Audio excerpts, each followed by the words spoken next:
Hai teman-teman yang berbahagia, berjumpa kembali dengan saya Dr. Andri, spesialis kedokteran jiwa dari Rumah Sakit Omni Alam Sutera Tangerang. Di kesempatan kali ini, saya mau berbicara agak serius sedikit terkait dengan bagaimana kita bisa mengubah pikiran kita, ya, yang biasanya ini negatif, menjadi jauh lebih positif. Ya, ini memang salah satu problem yang berkaitan dengan evolusi di otak kita sendiri, yang mana kebanyakan pikiran kita akan lebih cenderung mengatakan kepada diri kita bahwa kita ini tidak cukup siap, dan perlu khawatir terus-menerus terhadap kehidupan ini. Nah, ini yang mungkin perlu diperhatikan sama teman-teman yang mengalami gangguan kecemasan.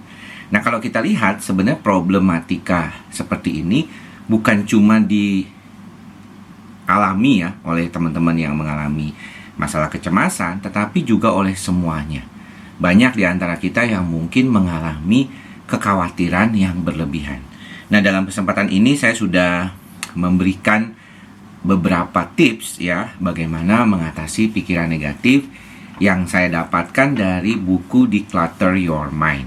Ini salah satu buku yang cukup baik untuk membantu kita secara lebih aplikatif ya dalam mengatasi bagaimana pikiran negatif itu sendiri. Nah, nomor satu adalah bagaimana kita bisa memperhatikan pikiran tersebut tanpa menjadi bagian dari pikiran itu sendiri. Jadi seringkali kita merasa bahwa berada pada posisi seperti ini. Saya khawatir, saya cemas, saya takut. Ya, itu yang seringkali teman-teman alami mungkin. Namun, ada baiknya kita ubah ya kondisi seperti itu dengan saya mempunyai pikiran cemas. Saya mempunyai pikiran takut. Saya mempunyai pikiran khawatir.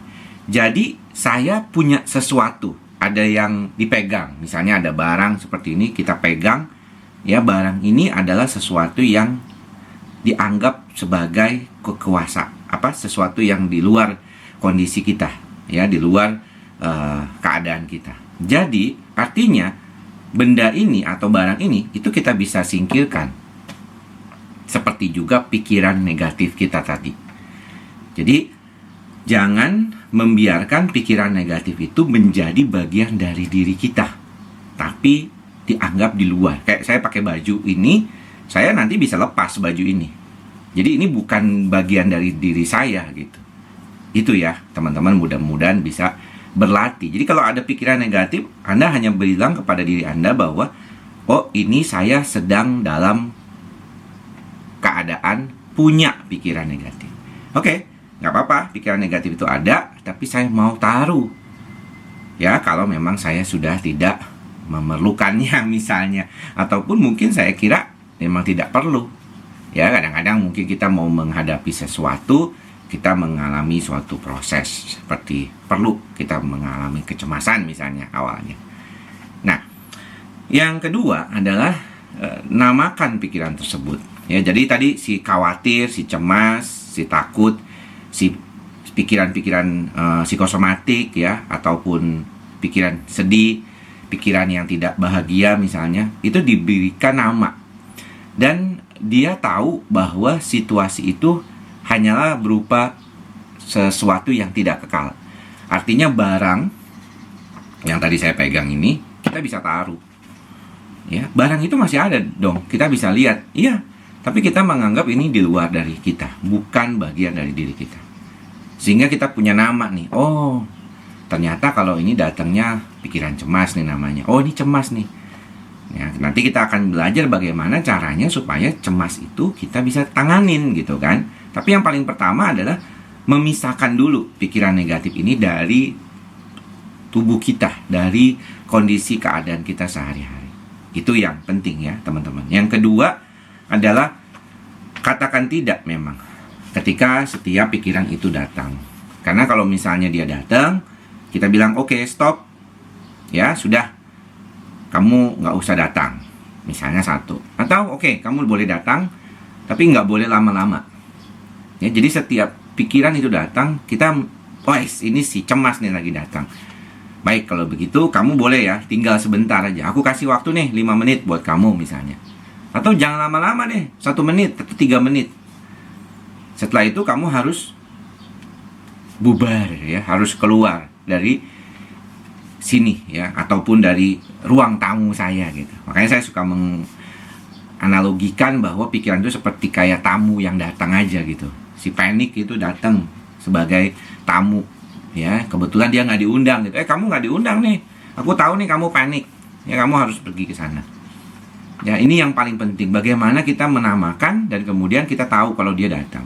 Karena kalau enggak nanti kita bingung, ataupun kita menjadi tidak rasional. Kita merasa bahwa waduh, nanti panik ini bikin saya sakit jantung lah, berdebar-debar lah, segala macamnya ya. Itu yang penting yang harus diperhatikan sama teman-teman.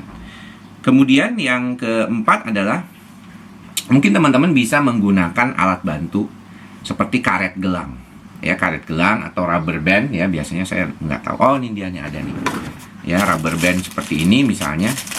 Ini sih punya istri saya ya. Nah misalnya kayak gini yang agak ini. Nah jadi Anda mengistilahkan seolah-olah bahwa rubber band ini ataupun karet ini ya adalah pikiran Anda tadi. Jadi kan terpisah dari tubuh Anda nih, kan dia di luar daripada kulit kita nih. Jadi kalau misalnya kita ngelihat ini, oh nih dia nih pikiran kita nih. Ya, dia saya taruh di sini aja. Ya, terus gimana dong kalau misalnya memang dia datang kita cepat aja, cepat. Biar kenapa? Biar kita sadar bahwa pikiran kita ini ada di luar kita. Kita, aduh sakit. Ya misalnya, berarti dia ada di luar kita, bukan di dalam diri kita sendiri. Ini sebenarnya untuk memberikan kesadaran kepada kita bahwa kondisi ini adalah sesuatu yang bisa kita kendalikan nantinya.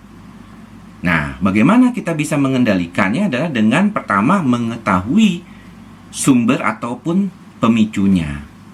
Ada beberapa orang yang mungkin kalau dia panik itu tidak tahu ya, dia dari mana gitu kondisinya. Tetapi kalau misalnya dia itu memang sudah tahu kondisinya dari mana, maka dia akan lebih mudah. Oh misalnya saya nggak boleh berada pada situasi seperti ini, karena situasi seperti ini bisa memberikan saya pemicu untuk terjadinya stres saya berkaitan dengan pikiran tadi. Jadi seolah-olah kita tahu nih, oh ini tahu nih sumbernya makanan, misalnya kita beli gitu ya dari ojek online gitu. Oh kita tahu nih sumbernya makanan dari sini. Jadi kalau dia datang dari sini, kita harus tahu caranya mengelolanya. Ya, jadi itu pemicunya. Dan biasanya kita belajar bagaimana mengetahui pemicu dan menghindarinya atau bagaimana mengatasinya itu saat pikiran rasional kita, bukan saat kita lagi cemas-cemasnya. Ya, itu juga penting. Kemudian yang terakhir adalah kalau misalnya memang belum bisa sadar secara penuh ya mengatasi pikiran-pikiran ini, belum bisa memisahkan tadi ya apa yang ada di pikiran kita dan apa yang ada tidak di dalam pikiran kita saat itu, adalah bagaimana kita mengalihkan.